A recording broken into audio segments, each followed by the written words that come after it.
Hi everyone, welcome to episode 4, the 5th episode of Python Live Lessons.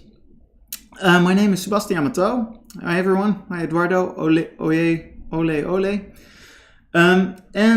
What I want to do today is pick up where we left off during the episodes of the previous episodes, in which we made a Python module called Markdown Code Exec.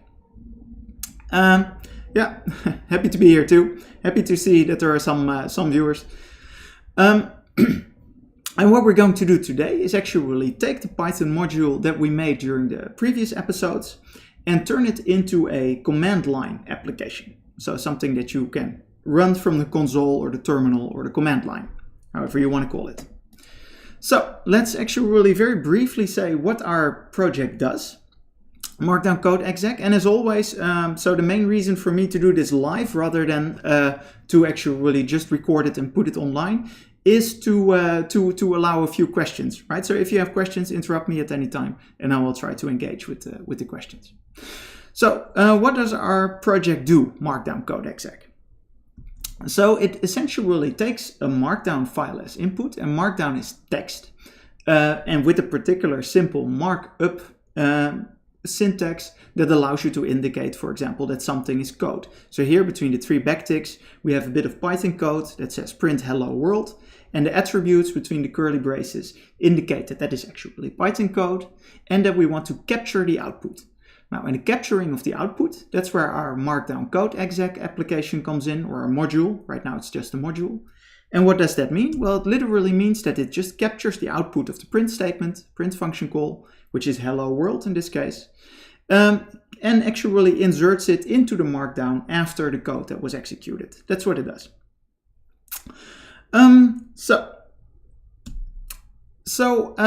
What have we done so far? So in the first episode, we created the sketch, so sort of a basic outline of what the program is supposed to do approximately.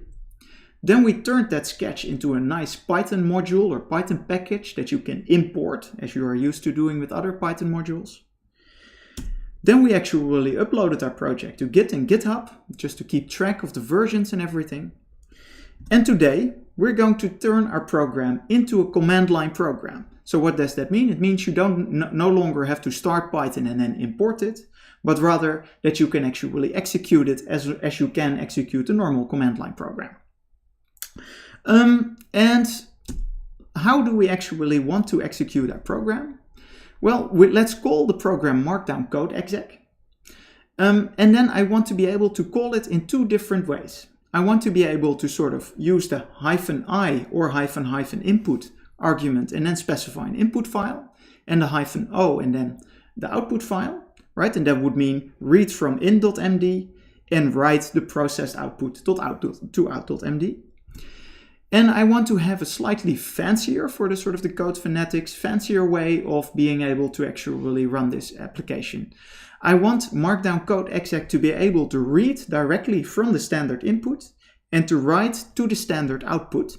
If that doesn't mean much to you, basically the idea is that in Linux and also on Mac OS, you have a sort of concept of sort of a standard input that is sort of fed into your program, and a standard output, which is what the program prints out. And then there are tools with which you can connect these things. This sounds a little bit abstract, but the example that you see here, that get in.md, means print out the contents of in.md. Then sort of the vertical line means channel that into what comes next. What comes next is Markdown Code Exec, so our program. That will print it out to the standard output. And then this thing indicates that we want to write that output from the standard output to the file called out.md. In other words, in a slightly less user-friendly way, it does the exact same thing as the thing before. But the reason I want to be able to allow also this more complex way of using the command line app is that then you can use the app in sort of in a chain of other tools that you might use, right? But most people would, of course, do the thing above. Okay, so let's actually switch to Rapunzel, the code editor, and let's get to work. So what we have here is on the left-hand side, we have the application as we've been working on so far. We have our module called Markdown Code Exec. And you know what? Let's actually take a look at how we can use it. So here we have a file called demo.md. I will change the working directory. Oh, and also go back to, there we go. Go back to this mode. And then in order to actually read from demo.md, we created in our module Markdown Code Exec a function called parse file here.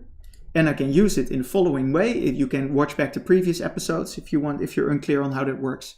But basically I can say from Markdown Code Exec, I'm typing this directly in the terminal, import parse file, and then parse file, and then an input file, demo.md, and let's say demo.out.md, and then it will actually process the contents from demo.md and write it to demo.out.md. Here we are. And what you see here we have this thing that should be captured, and indeed the output is captured and inserted below. So this is the way you can use it as a module. How are we now actually going to turn this into an application? There are a few ways to do it. I will show you my preferred way. And the first thing that you need to do is create a so-called entry point. And the entry point is just a function that is called, and that basically is the command line app. And I am going to put that in a separate module that I call _app.py. The underscore indicates that it's not intended to be used from the outside. That's what the underscore means. And then in this, I'm going to actually define a function, and I'm also going to call it app. Right now, I'm going to leave the function empty. So I just say app. Now, how can we then, so this is just adding a function to the module, so it's not yet a command line app. If we want to turn this into a command line app, I'm going to create a file, a top level file, and I will call it Markdown Code Exec.py. There it is. And I will very simply, in that file, Markdown Code Exec, I will say from Markdown Code Exec _app import app. And then I will do something that is a little bit special. I will say if name equals main call the app. That's all. Sounds a bit mysterious, but let me explain what this means. So basically this is simple, right? This is just an import statement that imports this function from the app module. Then what we're doing here is we're checking whether the magic variable name has the has the value __main__. And why? Well, because Python is hard-coded, is built such that this is only true for a script that you call directly. So here in this module there will also be an _name variable, but it will have a different value. And only if you call a script directly from as a top level script will this condition be true. I hope that makes some kind of sense. If not, please don't hesitate to ask questions. And then we can execute it actually. So let me actually open a terminal here. Open Tilix. Yeah, should have prepared that better. There we are. So now I have a terminal here, and if I now say Python and I say Markdown Code Exec.py, I execute that file. That works, but it does nothing, of course, because we still have to actually do everything, right? So basically it doesn't crash, but it also doesn't do anything. So let's switch back. So what we need to do in our app is basically do a few things. Yeah, that's what, okay, happy to clarify. That's it, clarified the __ name thing for you. Yeah. We need to do a few things. Basically, we want to, from this module, what we want to do, we're actually not going to use the parse file function, but we're going to use the simpler function called parse text. And that takes text, so not a file name, but just text that's already been written, and it returns new text that has been processed. So it takes the original markdown as input and then returns the processed markdown as output. So that's what we want to do. Now let's say that we already know sort of what the input file is. So we say in markdown in, for example, is demo.md, and markdown out is demo.out.md. Of course, we don't know. This is just for explanatory purposes, because later we don't know this, right? Exactly how this works. What these files are called, because they are specified on the command line. But let's say that we actually do know what they are. Then what we can do is say, okay, we're going to read, let's call this actually path in and path out. Right. Then we can say, okay, with open path in sfd md in is fd.read. So we read all the contents from the input path. Then we actually need to call the parse text function. So we say from markdown code exec import parse text. And I say md out is parse text md in. And then we have done the heavy lifting already. And then we simply need to say with open path out sfd. And we need to specify actually that this file is for writing. So up fd.write md out. So this would actually work to the extent that, oh, I should have 2 empty lines here for style. This would work to the extent that it would actually read from demo.md and it would write to demo.out.md. But of course, we don't always want to do that. We want to be able to specify that on the command line. So how are we going to do that? For that, we actually need to use the so-called argparse module from Python. This is part of the Python standard library, and it allows you to basically get the command line arguments that were passed to your program in a standardized way. And Nipodem is saying, just as a reminder, I'm still interested in how Django routers work, the REST framework. Well, thank you. Perhaps I should switch to Django and beef up the number of live viewers. So it is noted. I'm also not personally so familiar with Django, so it's not just out of and I need to know, of course, how something works in order to explain it. And then Atiche asks, what's the significance? Does that refer to the comment about Django, or does it refer to something that I did? Please clarify if you want. So what we're going to do is use the argparse module I'm picking up here to actually read the command line arguments that were passed to our script. And it works like this. I will type it, and then you will sort of understand how it works, because it is relatively intuitive. Let's actually close this because we don't need it anymore. So up, there we go. So we create a parser object. And then, so Atiche, you say, see my comment. I don't know what comment that refers to actually. If you specify that a bit more detail, then I will try to answer. And then to the parser object, we add some arguments. And it goes like this. Up.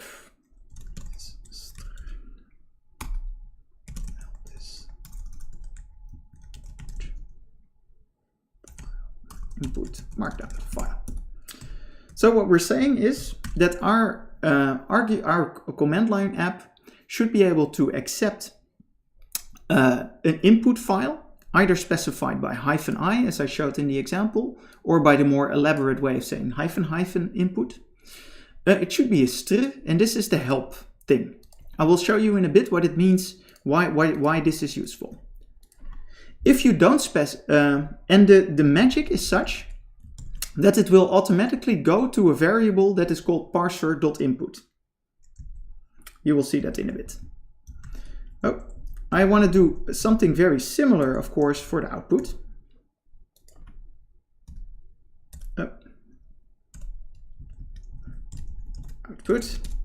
Output markdown file. That's it. There are only 2 arguments. And then I say args is parser.parse args. And these lines will do basically the magic of parsing the arguments that are passed to the command line. You can do many more things as well. Here I'm having a very sort of standard criterion, but you can have all kinds of checks and different ways to specify arguments. The argparse module is very versatile, but in this case we're just basically saying you can specify input or you can specify output. And then we have the path in, which will be args.input, and path out, which will be args.output. This is actually really enough already for the basic way of calling the function with these arguments. So let's actually go here to the terminal. And then if I say Python markdown code exec.py, right now I'm still doing it in kind of an ugly way by first calling the Python interpreter and then the name of the script with .py. Once we actually create a Python package that you can install with pip, we will do that in future episodes. This is actually no longer necessary, and we can just call it as markdown code exec without anything, which is nicer. But the general idea would be the same. Now, if I execute this, oh, we get a, oh wait, yeah. Did I, oop. Yeah, okay. Sorry, if I execute this and I say help, that's what I wanted to do. You see now the help, right? And that's why it makes sense to actually specify the help specify the help when creating the argparser. That will be used here. And you see also that you get some explanation of how you can actually use the command line app. Now, if we want to actually run it, we say python code exec.py input demo.md, output demo.out.md, and it will do basically the same as we did before, right? Actually demo.out.md already existed, but if let's actually, just for the sake of argument, say demo.out2.md, if I switch back, you see that now we have demo.out2.md that was created. This, however, doesn't allow us yet to actually also read from the standard input and write to the standard output, because you see here that we're assuming that path in is actually a file name, and it doesn't necessarily need to be a file name. So what happens if we don't actually specify an input or an output? Well, then these variables will actually become none, and we can make use of that. So we can say if path in is none, then here we're going to do something that we're going to read from the standard input, else we're going to read from the file. All right, so here we didn't specify an input, so we need to read from the standard input. How do you do that? Well, there are a few ways to do it, but basically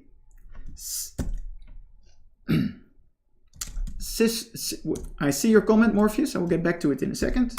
We will say md_in is first an empty string, and then for line in sys.stdin, md_in plus equals line. So basically sys.stdin is like the content of a file, and you read it line by line. We start with an empty string, and we just concatenate the lines that we read to the standard input until the standard input is exhausted, and that will go automatically. We don't need to check. And then we've basically read everything from the standard input. Something similar we can do with, wait, actually, let me answer Morpheus' comment. Would you say that argparse has advantages over similar libraries except for being in the standard library? I used docopt many years ago, but there are probably better ones today. The only 2 libraries that I know for argument parsing are optparse and argparse, where argparse is basically the improved version of optparse, both of which are in the standard library, I think. I don't know docparse, so I cannot really docopt, so I cannot really comment as to whether it is better or worse. I can't imagine that there are many things that you would want to do that argparse doesn't do, actually. So in that sense, it's very, very convenient. But maybe docopt has some advantages that I don't know. All right. So, and in the same way, right here, we're assuming that we're going to write to the standard, to a file that was specified. But if we didn't specify an output file, then path out will be none. So we say if path out is none, then we need to do something to write to the standard output, and else we write to the file that was specified right here. Now, how do we write to the standard output? That is very simple, actually.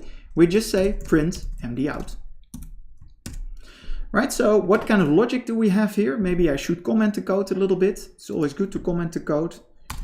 Parse command line arguments. That's maybe not actually, should I comment that? I always feel when I'm commenting code, you want to add comments, but only things that are not already obvious from the code itself, right? Because if you add obvious things, it just takes space. If no input file was specified, ... read from the standard input, else read from the input file. Okay. Do the actual parsing. If no output file was specified, ... write to the standard output, else write to the output file. Okay. So now we have a little bit of useful comments. So let's see whether this actually works, right? So how can we check that? Well, so remember that cat demo.md will actually print the output, print the contents of demo.md here to the output, just to the terminal. If we say, let me clear. If we say cat demo.md and we pipeline it, as it is called, with this vertical line, that's typical Unix, Linux, Mac OS stuff, basically. This will not work on the Windows, unless, of course, you install the Linux subset for Windows or whatever it's called. And we pipeline it into our program, .py. Then it will actually print out almost the same thing, but you see that now it has actually done the parsing, right? Captured the output. All right. If we now do, again, almost the same thing, but we write it to demout3.md, we have an alternative way of parsing the code, of basically parsing a file and writing it to a new file. If I switch back to Rapunzel, you see here we have demout3.md. So we have demout.md, which we created by using a markdown code exec as a module, demout2.md, which we did by sort of specifying an input and an output file, and demout3.md, which we created by using this kind of Linux pipelining thing. And it works very well, I think. So now we have, so if you have questions, if there are questions in the chat about actually how to do this aspect of creating a command line app, I hope it's kind of clear. I feel also this is already, the first few episodes were kind of rough in terms of difficulty, but here we're actually really doing something that I think is quite doable, right? While waiting for that, let's actually really now, because we're doing the entire code workflow, Python coding workflow. And part of that is, of course, after you've made some kind of notable improvement, then we're going to commit this to Git. So I'm going to use my favorite tool, Git GUI, but there are many other tools, and we talked about that in the previous episode. So I start Git GUI. Just to remind you, here are the unstaged changes, which are the things that Git doesn't know about, but that you might want to do something with. Well, the demo out things, we don't want to do anything with it. But here's the script, the sort of the top level script that we created with the name is main. That's what we want to get. And here is our module, the app module. So we also want to get that. We click on it. And by clicking on the changes, we move them from the unstaged changes to the staged changes, which, remember, are the changes that we are going to commit, that we're going to give a name and actually log as such. So turn module into command line app. So this is the name of the commit that identifies what I say up, commit, push, I push it to GitHub.